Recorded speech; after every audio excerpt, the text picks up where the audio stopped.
Hey there, thanks for tuning in. You folks seem to really appreciate that Judaism versus Christianity versus Islam video we did a while back, so I thought, why not explore a bit more? Today we're going to dive into Hinduism versus Islam.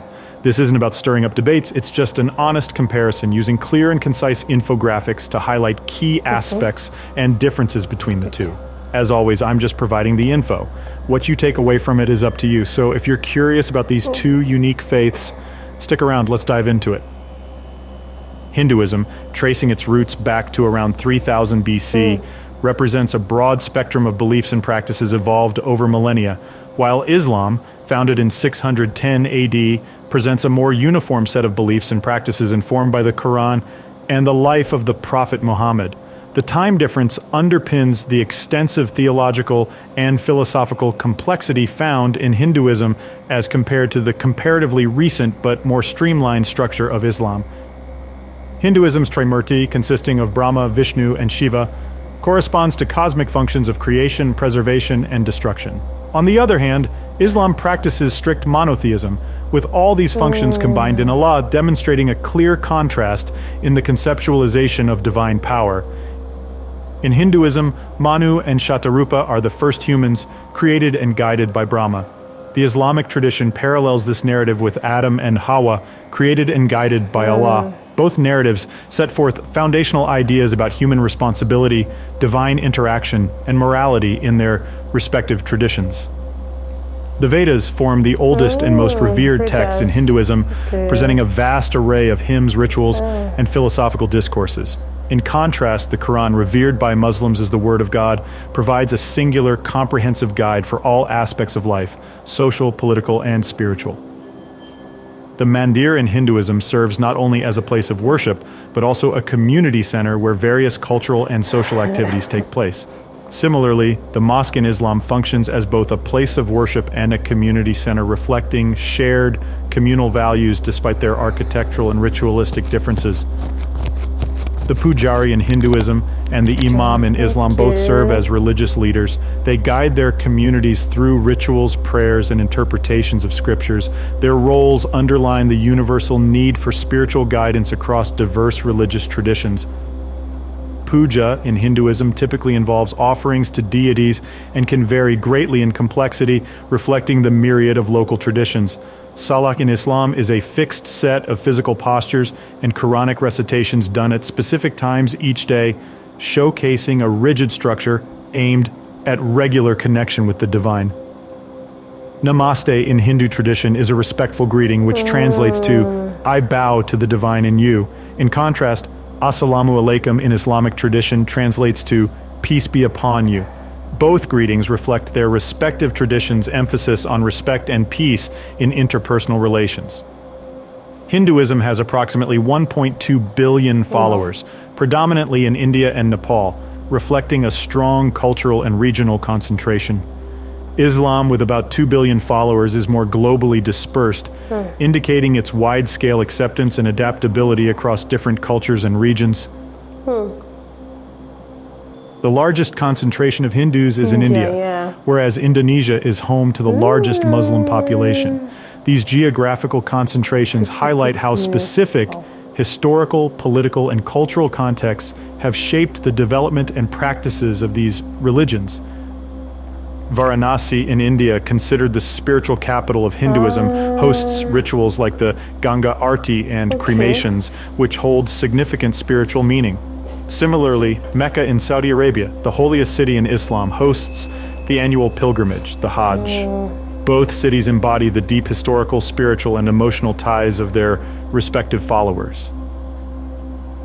Diwali, celebrated by Hindus as a festival of lights, symbolizing the victory of light over darkness, contrasts with Eid al-Adha in Islam, which commemorates the Prophet Abraham's willingness to sacrifice his son in obedience to God's command.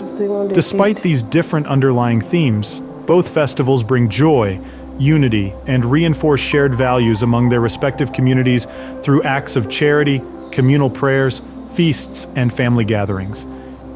In Hindu belief, Svarga is a temporary heaven-like realm attained by righteous souls before reincarnation. Islam's Jannah, however, is a permanent paradise granted to the righteous in the afterlife. While both concepts encourage ethical living, they represent different views on the soul's ultimate destiny. Naraka, according to Hinduism, is a realm ablaze with red fire, where souls undergo suffering and purification for their sins and are ultimately destined for rebirth. Conversely, Jahannam in Islam is a dark realm, engulfed in black-colored fire, serving as a place of eternal punishment for the wicked. Hinduism describes Rakshasas as powerful demonic beings disrupting cosmic order, somewhat akin to the Islamic concept of shaitan, who are devils leading humans astray. Both symbolize forces of chaos and evil. Ravana, a demon king in Hindu epics, embodies the force of ego and desire, while Iblis in Islam represents defiance and pride. Both characters serve as cautionary figures against straying from righteousness. Bhutas in Hindu mythology, spirits of the dead, and jinn in Islamic belief, supernatural creatures created from smokeless fire, represent entities from unseen worlds, showing shared recognition of a reality beyond human perception. In Hinduism, celestial beings known as devas, who serve the divine order, are often compared to malaika, or angels in Islam, both being intermediaries between God and humans. They symbolize the constant cosmic order in both religions, highlighting the belief in a structured universe overseen by divine powers. Vidyadhari, the celestial nymphs of Hinduism, also known as apsaras, are depicted as ethereal beings associated with beauty and nature, often involved in interactions with humans. Their counterparts in Islam, the Huri, are beautiful beings promised to the righteous in the afterlife. These beings symbolize reward and virtue, reflecting each religion's emphasis on righteousness and piety. The legendary creature Garuda in Hinduism is a bird-like deity, often serving as a mount to Lord Vishnu and symbolizing power and nobility. In contrast, Burak from Islamic tradition is a miraculous steed that transported the Prophet Muhammad during his night journey, symbolizing divine intervention and spiritual ascension. Both these beings highlight the recurring theme of divine assistance and spiritual journeying in both religions. King Ashoka, remembered for his rule of righteousness in Hindu history, mirrors the esteem for Sultan Mehmed II in Islamic history, known for his strategic conquest of Constantinople. Both rulers left lasting impacts on their civilizations, embodying the ideal of just and powerful leadership in both cultures. Baji Rao I, recognized as a remarkable military leader in Hindu history, and Khalid bin al-Walid, revered as a military genius in Islamic history, both showcase the heroic ideals of their respective traditions. Their exploits serve as historical touchstones for the martial virtues of bravery and strategic intelligence in both religions. Aryabhata, a renowned Hindu mathematician and astronomer, made significant scientific contributions, including approximations of pi. In contrast, Al-Khwarizmi, a Persian scholar in the Islamic world, is known as the father of algebra, showcasing major contributions to the field of mathematics from both cultures. The mango, used in Hindu rituals and symbolism as a sign of prosperity and love, contrasts with dates in Islamic tradition, a fruit of great significance, particularly during Ramadan, marking the breaking of fast. Many Hindus abstain from eating beef out of reverence for cows, while Muslims avoid pork due to dietary laws, reflecting how religious beliefs shape dietary practices in each culture. Ganga Jal, water from the holy river Ganges in Hinduism, is considered sacred and purifying. This parallels the Islamic belief in Zamzam water from a well in Mecca, thought to be a gift from God with healing properties. Both serve as potent symbols of purification and divine blessings in their respective traditions. The ultimate goal in Hinduism is moksha, liberation from the cycle of birth and death, signifying a liberation from physical existence and merging with the divine. In contrast, Baraka in Islam refers to divine blessings or the presence of God in one's life, representing a continuous divine grace and guidance in worldly life. Dharma in Hinduism refers to the moral, societal, and cosmic laws that guide human behavior toward living righteously and achieving spiritual liberation. In contrast, Sharia in Islam is the legal and moral code that guides a Muslim's behavior in all aspects of life. Although both deal with moral and ethical living, Dharma has a broader cosmic perspective, whereas Sharia provides detailed guidance on daily living. Yoga in Hinduism, which seeks spiritual insight and tranquility through physical postures and meditation, is akin to dhikr in Islam, a devotional act involving repeated recitation of God's names.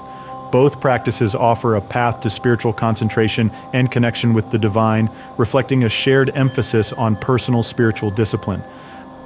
Akamana in Hinduism is a ritual cleansing process involving sipping water with mantras, symbolizing spiritual and physical purity. This parallels wudu in Islam, a purification ritual involving washing specific parts of the body before prayer. Both rituals emphasizing the importance of purity in worship.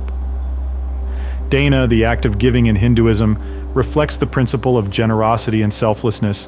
Similarly, zakat in Islam, a form of obligatory charity, embodies the principles of social responsibility and aid to the less fortunate, reflecting shared values of compassion and community support. Hindu tradition favors cremation, a ritual seen as a key part of the journey of the soul, reflecting a cycle of birth, death, and rebirth. On the other hand, Islamic practices advocate for burial, aligning with the faith's emphasis on dignity and respect for the deceased. These rites showcase how each religion distinctively honors and remembers the departed. In Hinduism, believes in reincarnation, the soul's journey through successive lives, in contrast with Islam's belief in resurrection, where each individual will be brought back to life for the final judgment. This concludes our comparison of Hinduism and Islam. It's our sincere hope that this video can serve as an enlightening bridge, enabling followers of both faiths to deepen their mutual understanding and thereby fostering an environment of greater respect and harmony. As we navigate the complexities of our world today, the call for more peace and less animosity is more crucial than ever. Thank you for joining us in this exploration. Wow. It's not that I'm understanding the Hinduism, because I'm a huge fan of Indian movies. I watch Indian series a lot, and I see how they worship God, the way they do their religion. I never knew it was Hinduism. So this comparison is something that I'm getting to understand the religions well, when it comes to their gods, when it comes to sacrifices, when it comes to, when they want to pray, and everything. This was really, really nice to watch, guys. This is deep. And he said something that the highest population for Hinduism is India, and I think that's true because mostly in their movies you can attest to it that they don't joke with their religion. And in Islam is Indonesia. Wow, interesting. I've learned a whole lot when it comes to these two religions. Like, I know some few information about Islam based on the fact that I've been reacting to Islam videos, but Hinduism, most of it is new to me. Most of the the points it raised are new to me.